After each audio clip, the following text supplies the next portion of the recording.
What's up? How's it going, Fitz? I'm good. I'm happy to be inside with no rain. Or if it rains, we won't get wet. I know. I love this setup. This is my first time in Canada, so thanks for having me.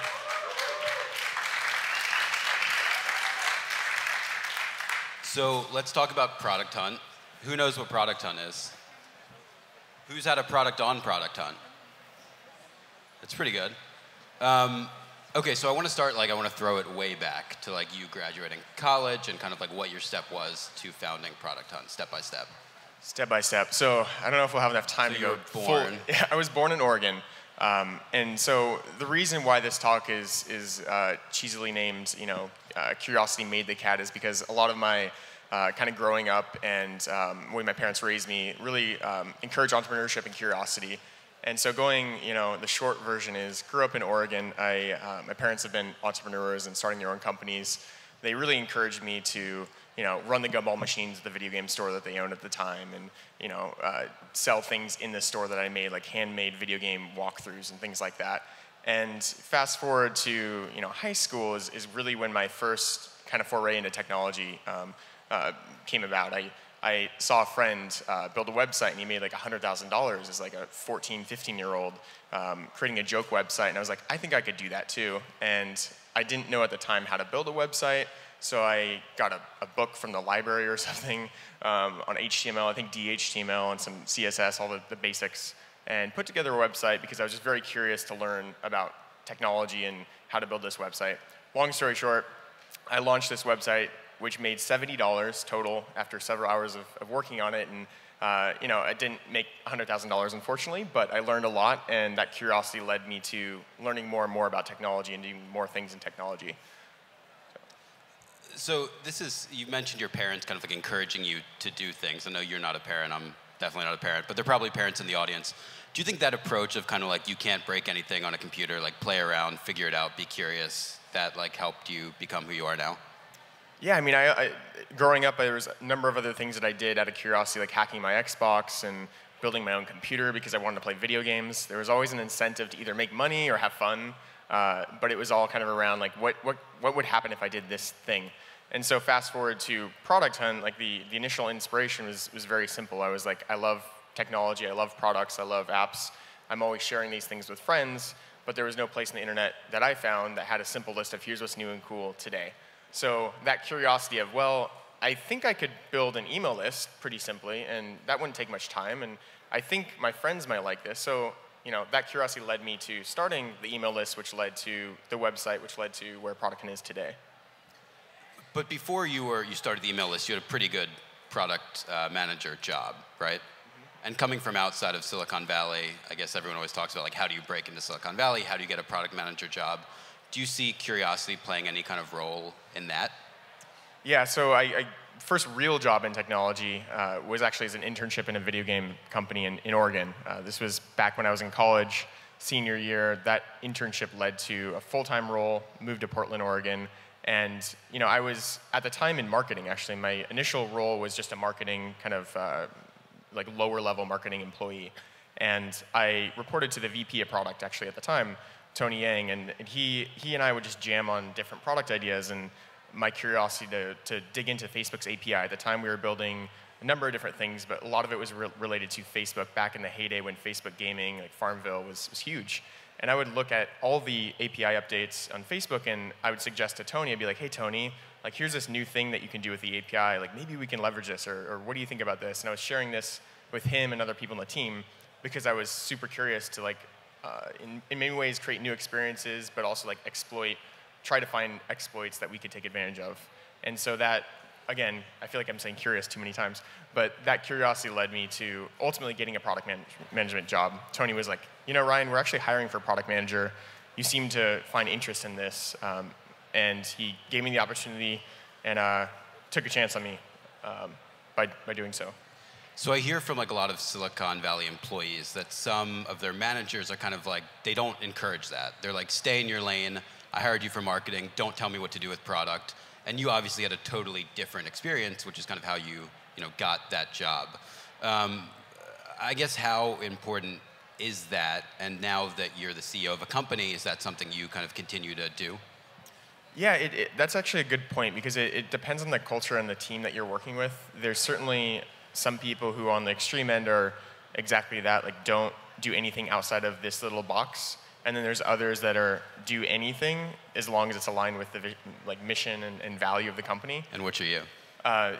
You know, I'm more on this side, certainly. At the same time, you don't want people investing time in something that isn't, as long as they're getting their core job done. For example, if you hire someone for a marketing role and they don't do any of their marketing job and they're doing product management, then you're like, well, we need someone to do the marketing role. Like, that has to be done. So it's more a matter of, is their core purpose and the function that needs to be done for the role that they're hired for being done?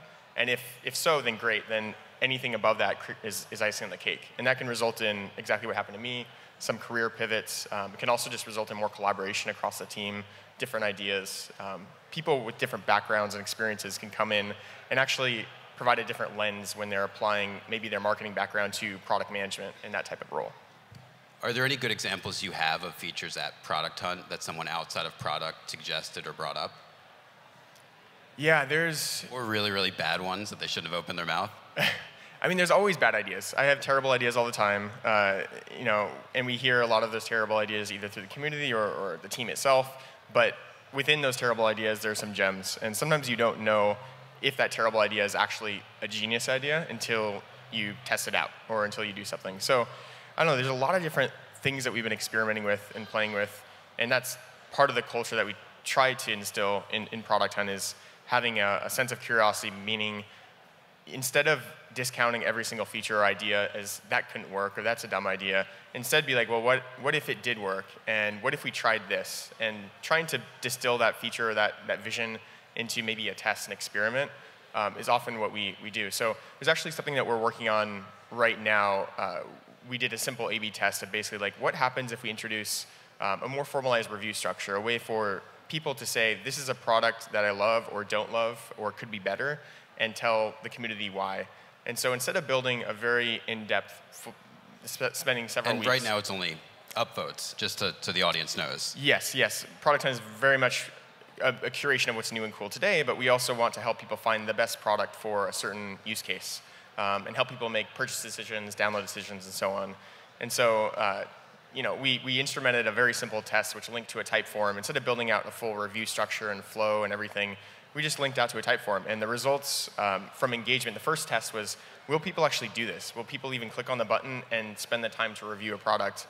And the results show, like, actually surprised me dramatically. It's about probably 5 times more reviews than I expected from this feature. So that small test led, that question out of curiosity, like, will people review, yes or no, is leading us to then develop more and more on that feature.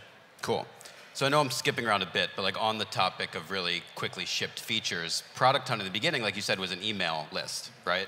Like the most basic MVP you can get. Mm-hmm. So talk about that. Talk about like the benefits of doing that instead of raising like 20 million in funding and waiting 2 years to build this product. Yeah, I mean, email, there's a number of reasons why Product Hunt started off as an email list. One, I'm not an engineer. So for me as a solo person to build a site would take several weeks, maybe months. And also I realized that email is something that so many people live inside of. It's something that is opened up every single day. It's a communication channel that you then can capture. Whereas if you just build a website, a .com, even if the experience is great and people go to it, they're not likely at least immediately to remember your website and go back to it. So I knew that I needed some way to hook people initially and basically come back to them every single day or at least weekly. And email was the easiest path to get there. And also at the time, there was a very simple tool to make it a collaborative email. Like what we're seeing now is the ability to create, of course, an email list, but even products today is dramatically dropping. You can hack together, you know, a fully functional product using things like IFT or Zapier, you know, creating email lists. There's a lot of different tools out there that non-technical people can do to create experiences. And it's great to see that because we're seeing more people kind of scratch that curiosity of like, what if I could build this thing? And instead of having to spend several weeks and raising money or even learning to code, they can actually try it out and build something in public that way. So for anyone in the audience who has a startup, does anyone have a startup in the audience? Or are you guys just at Startupfest for fun? So Convince people in the audience who have not shipped their product yet to like ship it tomorrow and just get it out there. So I would say my response, actually, we're working on a separate feature, and I won't talk too much about it now, but we are working on something. It's not about shipping and launching necessarily. I think that's an important moment, of course, in any startup. But what you really want to be doing, of course, is building something that people love, something that people want to use. And to do that, launching is a tactic, and it's something that you have to do at some point. But actually, oftentimes, it's better just to find a few hundred users that are in your target market, the people that you're targeting, and get feedback from them. So that doesn't necessarily require a public launch. And so we're actually building a tool right now, and we shared some earlier in the email today, basically a way for makers to say, hey, I'm working on this cool thing. Do you want to be a part of it? Sign up here. And there's a lot of other things to that, but the idea is you should be just getting feedback and data from your target audience. And it's less about, launching is not a one-time thing, ultimately. Like, you're going to launch something, whether it's private beta, public, whatnot, and then you're going to launch new features, and then you're going to launch updates, you're going to launch an expansion of your platform. Like, launching in the product development cycle is always ongoing. So I think the core focus is just build something people really want to use and get feedback. And what about people who are afraid to do that because they're not going to get enough people to say they're interested, or not enough people are going to download it? What do you say to that? Yeah, I think there's certainly concern, and when you create anything, whether it's a product or a film or music or anything, you're putting yourself out there and you're saying, here's a thing that I made that's an expression of myself. Now, internet world, judge me. Like, indirectly, like, the world will judge you. And for a lot of people, that's really stressful, and a lot of people don't launch for that exact reason. They're like, well, it's not ready, it's not perfect. People are going to say it's awful, and I can't advise like you should launch necessarily early or it's a very contextual question. But what I will say is that don't worry about people think. Optimize for building something that people want, and if launching and getting feedback and getting early customers or users is the way to do that, then do that. Cool. So let's talk about hiring for a bit, because ideally everyone with a startup in the audience will be hiring a lot of people when their startup takes off. And that's something you've done at Product Hunt. So going back to curiosity and how that's a great trait to have building a company, is there any way to specifically look for curiosity when you're hiring? Yeah, I think one of the questions that I like to ask is, trying to understand what have you done outside of your core job, the job that you've done in the past or today, that whether it's a side project or what kind of, basically assessing out, like, are you someone that's motivated to just create things for the sake of creating things? And a lot of the people on the team are either former founders, people who have built companies in the past, or people who have done lots of experiments or projects and are constantly scratching that itch of curiosity. Ben Tossell, he's now in London. He's a good example of that. He was early in the Product Hunt community and actually just writing content and being a part of the community, and we noticed him and like, this guy is like really involved and really engaged. And he's also the type of person who's constantly having that kind of entrepreneurial ideas of like, what could I do, or could I build this, and hacking things together and creating really simple MVPs. So he's the type of personality that we appreciate in the team, because that level of curiosity, one, inspires new ideas that maybe wouldn't come up otherwise. Also gives a feeling of humility and understanding of experimentation. And experimentation is important, I think, with any kind of product when you're building something from scratch. Do you guys have any formalized, like, spend 20% of your time making something crazy like Google does? We don't. We've talked about formalizing some of those things, and for us, we just have such a small team that I don't think formalizing anything like that makes sense. That said, everyone is encouraged to hack on new ideas and try things out, and a lot of people do every now and then. Sometimes it's like a surprise in the Monday team calls where it's like, oh, here's the results of this thing that I tried, or whatnot. Cool. Let's talk about luck for a bit, because that's also kind of the theme today. A lot of the times, you may look back at a successful company and outsiders are kind of like, oh, it was all luck. Do you think luck played a role in Product Hunt's success, or it didn't? Or how do people kind of like judge you on that? Yeah, I mean, luck inevitably does, I think, in professional and personal parts of everyone's lives. And there's certainly a lot of moments. I've actually reflected on sort of the butterfly effect of life decisions, even the most simple, mundane decisions, and how they affected where I am today. And some of those are even small things like I'll go back to my days at the video game startup. Name of it was called Instant Action, and I decided one day, the former exec from that company is like, hey, Ryan and a few others, do you guys want to grab dinner? I'm in town. And that dinner actually resulted in me in reconnecting with Andy. And Andy at that time mentioned, hey, I'm hiring a product manager in San Francisco at a company called Playhaven. And you just mentioned that, and that was it. And that resulted in me applying and me coming to San Francisco and joining this amazing company. But that probably wouldn't have happened if I didn't go to that dinner. And so when it comes to luck, putting yourself out there, I'm not one to go to a lot of events or one to get outside my box because I'm kind of introverted sometimes. But I realize that by doing so, you create more opportunities for serendipity and ultimately luck to change your life, ultimately. Creating your own luck. Yeah, exactly. Any specific points in Product Hunt's history when you look back and it was like, this was luck? Does that make sense? Yeah, it's hard because in many ways, there's probably a lot of moments where I just didn't even realize how lucky we were. It's because you can imagine history changing dramatically in even the smallest decisions. Like everything from, what would happen if I didn't connect with Andreas, who's our CTO and has been with the team for 3+ years, almost since the beginning. Like he's responsible for a lot of its success and a lot of the recruiting and hiring on the engineering side specifically. And we just connected because he, at some time, found Product Hunt and thought it was cool, and then we just Google hung out for like a few times and got to know each other. And so it was lucky that I met him and lucky that he's been a part of the journey. And I don't know, there's a lot of moments probably. I could probably list out a whole page of them if I really thought about it. You said in like a very early interview that you thought Product Hunt like leveled the playing field for startups and especially international startups. So we have like a minute left here, but most of the startups here today are probably not based in the US, and some may have the mindset, right or wrong, that you have to be in Silicon Valley to be big, to take off. So are we kind of as a startup community doing enough to help startups that are not in Silicon Valley? And if so, how can we continue helping them? Yeah, it's well, so we play a very small part in the grand ecosystem as a reality. But what we hope to achieve is really create a place to discover awesome products, regardless of where they came from, who made them. If they're cool and you like them, then this should be the place to find them. And on the other side, if you're a maker, a startup, and you live anywhere, the idea is that we can help you and we can build an ecosystem that enables people to find you and for you to get users because of the merit of the product that you built.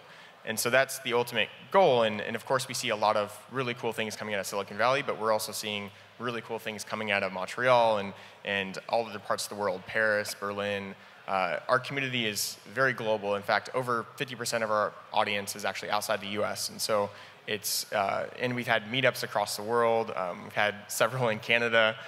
We've had, I think, 300-400 of them. Everything from, there was one recently in 300 or 400 meetups? Yeah. Wow. Yeah, hosted by the community. And so it's a way for us to hopefully enable and help people come together and create moments of serendipity and whatnot.